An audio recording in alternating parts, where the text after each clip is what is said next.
एक सूबे में वीरसेन नाम का राजा राज करता था। उसकी आवाम में कोई खुशहाल नहीं था।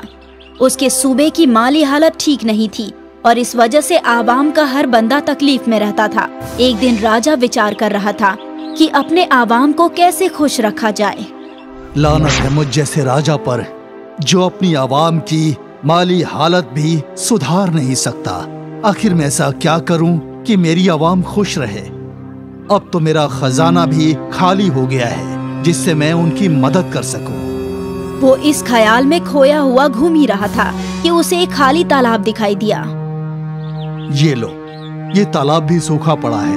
अब तो सूबे में पानी की भी किल्लत होने लगेगी। तभी उसे एक ख्याल आया, क्यों ना इस तालाब के पास से गुजरने वाली नदी से इसको भर दिया जाए, जिससे खेतों को आराम से पानी मयसर हो जाएगा, जिससे कुछ तो अनाज उगेगा, आवाम को कुछ तो राहत मिलेगी, उनकी माली हालत में कुछ तो सुधार होगा।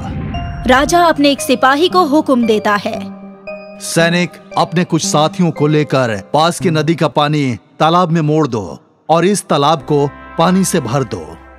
जो हुक्म महाराज, जैसा कि आपने कहा हम पानी का रुख बदल देंगे। सिपाही अपने कुछ साथियों को लेकर नदी के पास रास्ता तालाब की जानिब मोड़ देता है और नदी का पानी उस तालाब में आ जाता है। तालाब पानी से लबालब भर जाता है, पर तभी सिपाहियों की आंखें चौंधिया जाती है और सब आंखें बंद कर लेते हैं।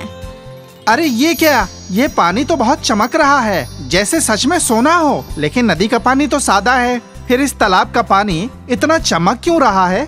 हमने तो इस तालाब में पास की नदी का पानी ही डाला है, इसमें ऐसा क्या है जो ये इतना चमक रहा है? चलो चलो, ये खबर महाराज तक पहुंचा देते हैं। अब राजा खुद ही पता लगा लेंगे कि ये पानी क्यों चमक रहा है, इसके पीछे क्या राज है। सैनिक राजा के पास जाकर सारी बात तफसील से बताता है। राजा उनकी बातें सुनकर तालाब के नजदीक आकर देखता है। अरे वाकई में ये पानी बेहद चमक रहा है, इसकी वजह का पता लगाना होगा। सिपाही, इस तालाब के अंदर जाकर पता लगाओ कि आखिर इसकी चमक का राज क्या है। सिपाही अंदर जाकर देखता है। महाराज गजब हो गया, इस पानी के अंदर तो खजाना छिपा हुआ है। अनगिनत हीरे जवाहरात की चमक से ये पानी चमकदार हो गया है। हीरे? ये कैसे मुमकिन है? ये तो तालाब एकदम खाली था, इसमें नदी का पानी मिलते ही इसमें खजाना कहाँ से आ गया? अगर नदी में खजाना होता तो नदी भी चमकती, पर ये तो सिर्फ तालाब ही चमक रहा है। आखिर ये कैसे मुमकिन है? राजा हैरत से सोच रहा होता है। तभी वहाँ से एक साधु गुजर रहा होता है और रुक जाता है। क्या बात है महाराज, इतने फिक्रमंद क्यों हैं? आदाब साधु महाराज, मैं इस चमकदार तालाब को देखकर फिक्रमंद हूँ। आखिर इसके चमकने की वजह क्या है? इसमें खजाना आया कैसे?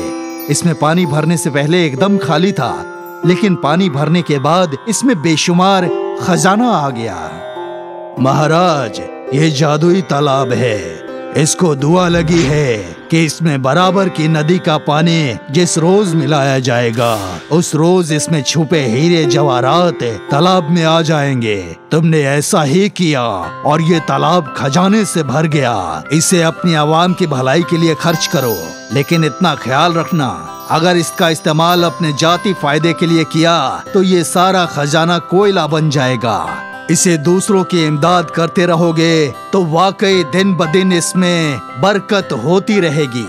साधु महाराज, मैं इसे सिर्फ अपनी आवाम की भलाई के लिए ही इस्तेमाल करूंगा। इसे अपने मफाद के लिए कतई इस्तेमाल नहीं करूंगा। मैं इस बात का हमेशा ख्याल रखूंगा कि इस खजाने का नाजायज तौर पर इस्तेमाल न हो। अब राजा उस खजाने को आवाम में तकसीम करना शुरू कर देता है और वो खुद अपने पास नहीं रखता। तभी आवाम में से एक शख्स सोचता है, जब महाराज इस जादुई खजाने के तालाब से खजाना निकाल कर हम प्रजा को दे रहे हैं, तो क्यों ना मैं खुद ही इसे हासिल कर लूं और राजा जितना अमीर हो जाऊं। राजा तो हमें थोड़ा थोड़ा दे रहा है, मैं मनचाहा खजाना उस तालाब में से ले लूंगा। सुरेश आधी रात को खामोशी से उस तालाब की ओर जाता है और वहाँ से खजाना लेकर आ जाता है, लेकिन वो आकर देखता है कि वो खजाना कोयले में तब्दील हो गया है। ये सब एक सैनिक देख रहा होता है। अरे ये क्या, ये खजाना तो कोयले में बदल गया। मैंने इतनी मेहनत से तालाब में से खजाना निकाला, अपनी जान पर खेलकर सिपाहियों से बचते बचते तालाब में से खजाना निकाला और ये कोयले का बन गया। ये तो ठीक नहीं हुआ। आखिर इसके पीछे क्या राज है, मेरी तो कुछ समझ में नहीं आ रहा। तुमने खजाने की चोरी करने की कोशिश की है, तुम्हें सजा मिलेगी। चलो महाराज के पास। सिपाही सुरेश को राजा के पास लेकर जाता है और सारा वाकया बताता है। महाराज, मैंने चोरी की, लेकिन उस चोरी का कोई फायदा नहीं हुआ। घर ले जाकर खजाना कोयले में बदल गया। ये कैसा जादू है महाराज? मेरा तो सर चकरा रहा है महाराज। जल्दी बताइए, आखिर ये कैसे हुआ? ये कोई मामूली खजाने का तालाब नहीं है। इस तालाब के खजाने को दुआ लगी है कि इसे अपने मफाद के लिए इस्तेमाल नहीं किया जा सकता, और तुम इसे अपने मफाद के लिए इस्तेमाल किए, इसीलिए ये खजाना कोयला बन गया। मैंने इसे खुद के लिए नहीं बल्कि अपनी आवाम के लिए इस्तेमाल किया। महाराज, अगर ऐसी बात है तो आज सुरेश ने चोरी की है, कल कोई और चोरी कर लेगा। इस तरह से तो खजाना महफूज नहीं रहेगा। हर कोई लालच में आकर इस खजाने को चुराने की कोशिश करेगा। इससे आपकी जान को भी खतरा है। आप सही कह रहे हैं। अब मेरी आवाम में खजाना बढ़ चुका है और उनकी माली हालत भी काफी बेहतर हो गई है। अब मुझे खजाने की जरूरत नहीं है। राजा तालाब के पास जाता है और सिपाहियों से कहता है, सिपाहियों, इस तालाब के पानी का रुख फिर से उस नदी की जानिब मोड़ दो और इस तालाब को मिट्टी से भर दो, जिससे इसका खजाना इसी में दबकर रह जाए। इससे कोई भी शख्स नाजायज फायदा नहीं उठा पाएगा और इस तरह इसका जादुई असर भी खत्म हो जाएगा। मुझे ऐसे किसी खजाने की दरकार नहीं जो किसी की नीयत बदनीयत कर दे।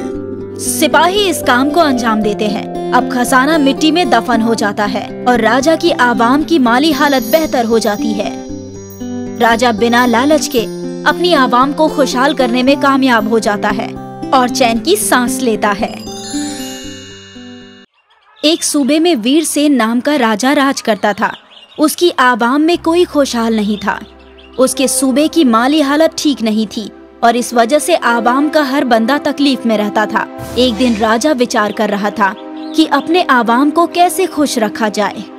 लानत है मुझ जैसे राजा पर, जो अपनी आवाम की माली हालत भी सुधार नहीं सकता। आखिर मैं ऐसा क्या करूं कि मेरी आवाम खुश रहे?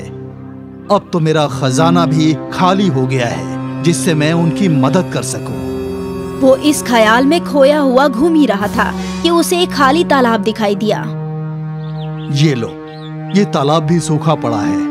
अब तो सूबे में पानी की भी किल्लत होने लगेगी। तभी उसे एक ख्याल आया, क्यों ना इस तालाब के पास से गुजरने वाली नदी से इसको भर दिया जाए, जिससे खेतों को आराम से पानी मयसर हो जाएगा, जिससे कुछ तो अनाज उगेगा, आवाम को कुछ तो राहत मिलेगी, उनकी माली हालत में कुछ तो सुधार होगा। राजा अपने एक सिपाही को हुक्म देता है, सैनिक, अपने कुछ साथियों को लेकर पास की नदी का पानी तालाब में मोड़ दो और इस तालाब को पानी से भर दो।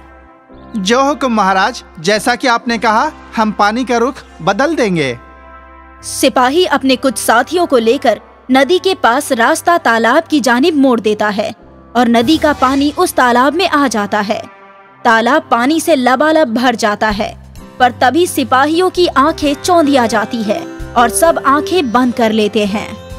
अरे ये क्या? ये पानी तो बहुत चमक रहा है, जैसे सच में सोना हो, लेकिन नदी का पानी तो सादा है। फिर इस तालाब का पानी इतना चमक क्यों रहा है?